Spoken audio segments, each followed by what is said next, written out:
Welcome to the debate. Identity theft, is your personality truly yours? Today we analyze the ideas from the book The Stolen Self. And it is a provocative title, to say the least. But let's be clear right out of the gate for everyone listening. We are not talking about, stolen credit card numbers, hacked passwords, or someone taking out a loan in your name. No, we are discussing something far more insidious and, frankly, far more terrifying. We're talking about psychological erosion. The central premise here is that identity theft is a literal structural replacement of a person's core values, beliefs, and desires by an external architect or manipulator. It's what the source material calls invisible theft. It leaves competent, rational people feeling like they're living a life that isn't their own, a spectral self, to use the text term. It's that feeling of waking up one day, looking in the mirror, and realizing the person staring back is a stranger who has been programmed to serve someone else. And that is exactly where I have to jump in. I'm taking the skeptic side today because while I agree that influence is real, we all influence each other, that's just society. The framework we're looking at paints a picture of human interaction that is incredibly dark. I worry that the methods proposed, which I'm sure we'll get into, might lead to a life of absolute hypervigilance. If we follow this roadmap, are we actually reclaiming our lives, or are we just building a fortress where no one can ever get in? And I'll represent the believer side.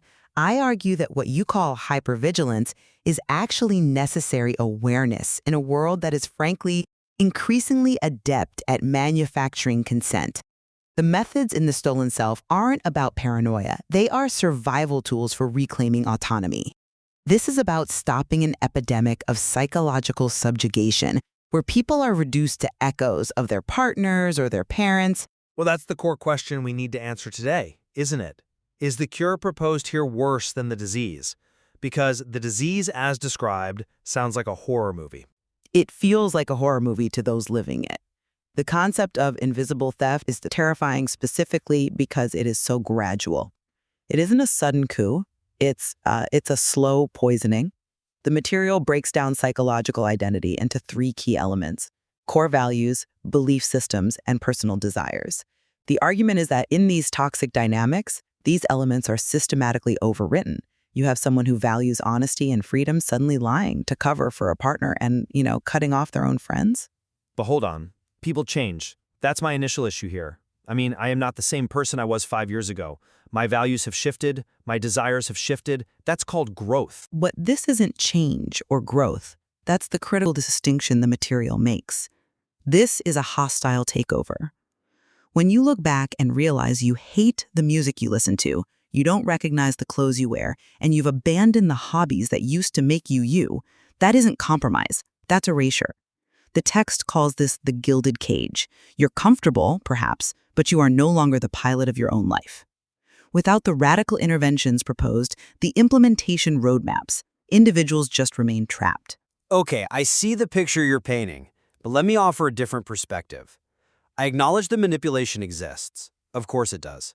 However, this framework of architects of illusion, labeling people as insecure controllers or charismatic narcissists, risks pathologizing normal human friction.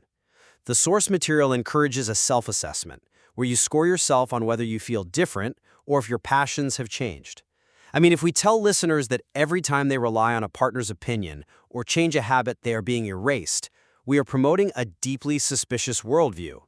The long-term strategy of emotional detachment feels less like a relationship aid and more like, preparing for litigation. I think you're mistaking defense for aggression. But let's get into the specifics, because the devil is in the details. Let's look at the first major point of contention, diagnosing the dynamic. Specifically, the distinction between romance and what the material calls love bombing. And this is actually one of my biggest gripes with modern psychological discourse. Well, hear me out on this. The material cites the case study of Mark and Sarah. Mark showers Sarah with lavish gifts, constant texts, and declares her his soulmate within weeks. The text argues this isn't romance, it's a trap. It's a tactic designed to create rapid dependency and lower defenses before the devaluation starts. The advocate position, my position, is that this is a red flag that must be identified early. If you don't spot the difference between affection and a bombardment designed to overwhelm your critical thinking, you're already losing your identity. I just don't buy that entirely. And let me tell you why. Are we effectively criminalizing the honeymoon phase? If someone is affectionate, if they buy gifts, if they're enthusiastic, must we immediately assess motives and slow down the pace, as the material suggests? It advises us to observe for consistency and maintain rigid boundaries when someone is being nice to us. That leads to cynicism. If I meet someone wonderful and I have to immediately start a dossier on whether their affection is a tactical nuke, I'm destroying the possibility of genuine connection. Some people just fall in love fast. Why is that pathological? It feels cynical only if you ignore the context of intermittent reinforcement. This is a key insight that we cannot skip over. The danger isn't the love itself, it's the cycle. You have the idealization phase, the high, followed by devaluation. The material argues that the highs are used essentially as a drug. It's a dopamine hit. You mean like a slot machine? Exactly like a slot machine. Think about how gambling addiction works. If you lost every time you pulled the lever, you'd walk away. If you won every time, you get bored. But if you win sometimes, unpredictably, you become obsessed. The architect creates an addiction to the relationship loop using this exact mechanism. So it's not about being cynical about love. It's about recognizing when affection is being used as currency to purchase your compliance. When the soulmate phase inevitably turns into you're crazy or you're too sensitive, the victim stays because they're chasing that initial high. They're waiting for the nice guy to come back. And the book's point is, the nice guy was never real. He was the bait. I accept the cycle theory. Intermittent reinforcement is a well-documented psychological phenomenon. It explains why people stay in bad situations. But let's look at the solution proposed for when things get rocky. The material suggests we deal with gaslighting, where the manipulator denies reality, by documenting discrepancies. It suggests keeping a journal of conversations. It literally suggests recording events immediately after they occur to create an objective record. And why is that a problem? Why is that a problem? If I am living with someone and I have to keep a written log of our arguments to prove I'm not crazy, the relationship is already over. But the material suggests this as a coping strategy within the dynamic. Are we turning our homes into courtrooms? Exhibit A, you said you would do the dishes at 6 p.m. It feels incredibly sterile and adversarial. It's not a courtroom, it's an anchor. You have to understand the phenomenology of gaslighting. When you're being gaslighted, your memory is under attack. The material describes this as the unreliable narrator effect. You start to doubt your own sanity. You think, maybe I did say that. Maybe I am overreacting. Maybe I imagined the tone of his voice. The journal isn't a legal brief. It's a reality check for the victim. It allows them to say, no, I wrote this down 10 minutes after it happened. I did not agree to that. It is a necessary step to stop the erosion of self-trust. If you don't have that record, the manipulator rewrites your history, and eventually you believe their version. But at what cost? You're fostering a mindset where you're constantly gathering evidence against your partner. You're training yourself to view your partner as an opponent who must be fact-checked. But let's assume you're right, you need to protect yourself. That brings us to the second point, which is where the rubber really meets the road. The practicality of boundaries and the power of no. This is the bedrock of the entire philosophy. Without this, nothing else works. Indeed. The material presents the power of no as a non-negotiable act of self-preservation. It uses the case study of Alara's email echoes. Alara has a manipulator colleague, Mark. Mark seems to be the villain in every example here, poor Mark, who emails her constantly, intruding on her weekends. The solution? She sets an autoresponder to stop him from intruding on her personal time. A flat, robotic boundary. It wasn't robotic, it was structural. Ilara was burning out. The material argues that without clear, consistently enforced boundaries, the work of reclaiming identity is impossible. She didn't just say no, she created a system that prevented the intrusion. The advocate position is that you must be willing to endure the backlash. The material explicitly states that resistance from a manipulator is a sign of success, not failure. If they get angry that you said no, it means the boundary was necessary. That is a compelling argument in theory, but have you considered the professional and social suicide this entails? In a real workplace or a marriage, using the broken record technique, where you just repeat your boundary without engaging, can destroy rapport. Imagine your spouse asks you to do something and you just keep repeating, "I am not available to discuss this," like an automaton. You're not being assertive, you're being impossible. It risks making you look like the aggressor rather than the victim. You're just shutting down communication. If I did that to my boss, I wouldn't be reclaiming my identity. I'd be reclaiming my status as unemployed.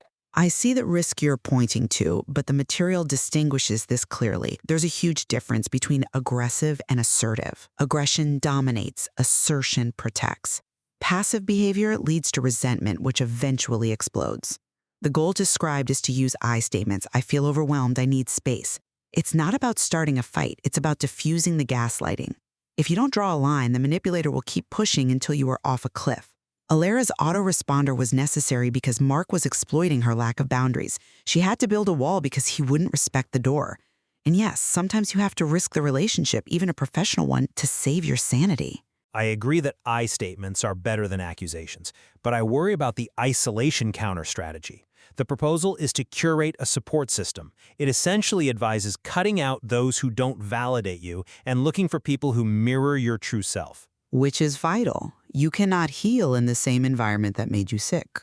But think about the implications. If you only keep friends who agree with your narrative, aren't you isolating yourself in a different way?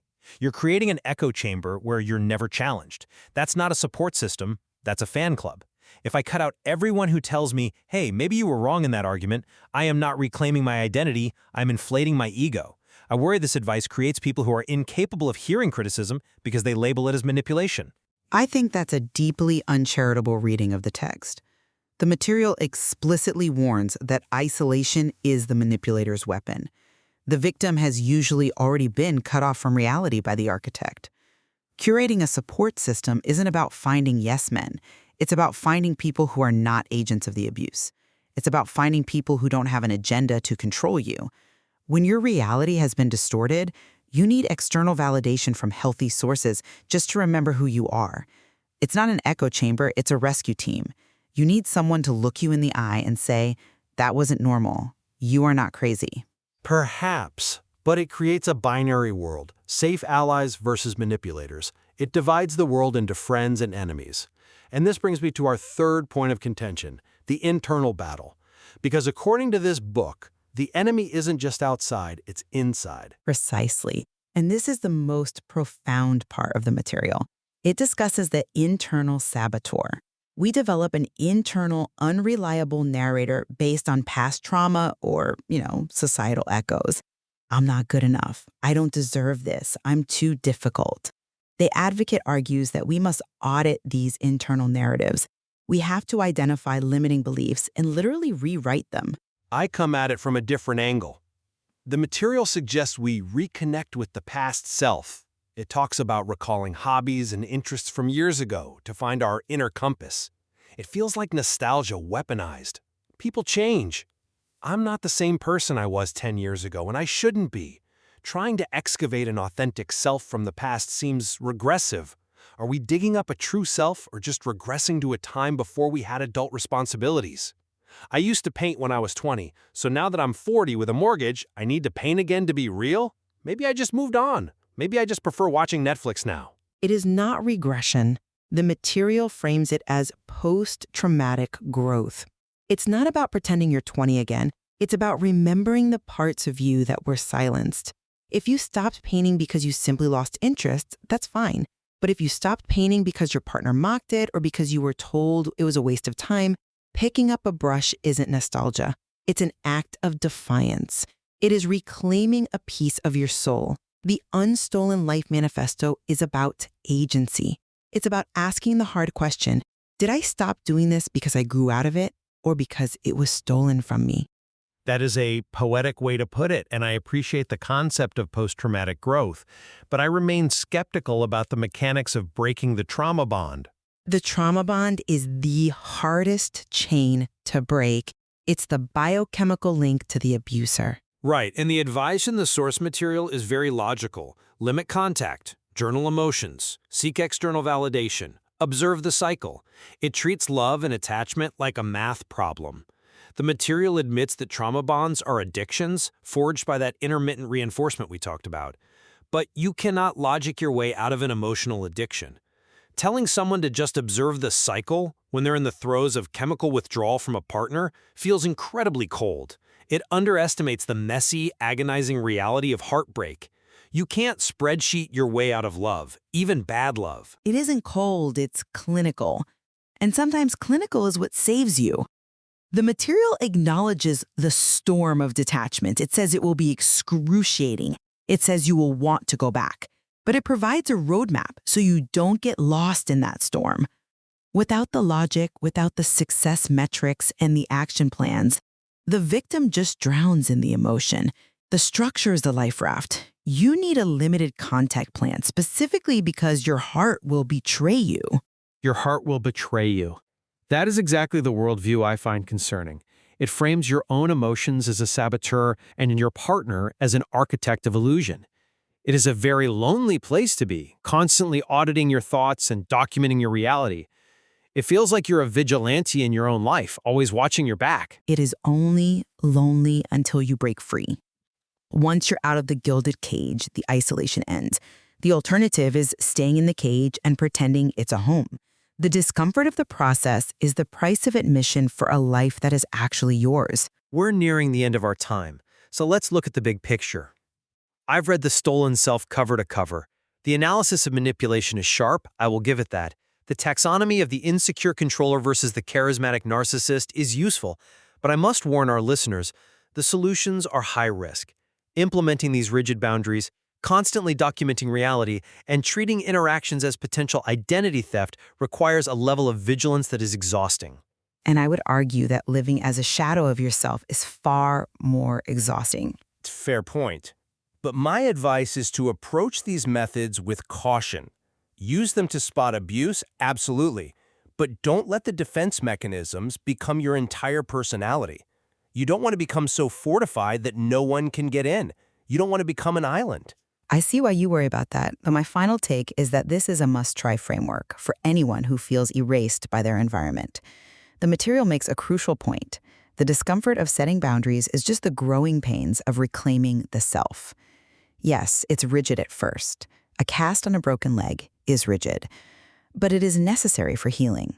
The twist of the material is correct. The power to reclaim the self is within. You must be willing to endure the storm of detachment to get to the unstolen life. We can agree that the goal is autonomy. Absolutely. That is a non-negotiable goal. Whether you're a skeptic like me who fears the cure or a believer who fears the disease, the question remains, who is holding the pen that writes your life story? Is it you or is it an architect of illusion? That is for you to decide. Thank you for joining The Debate. Until next time.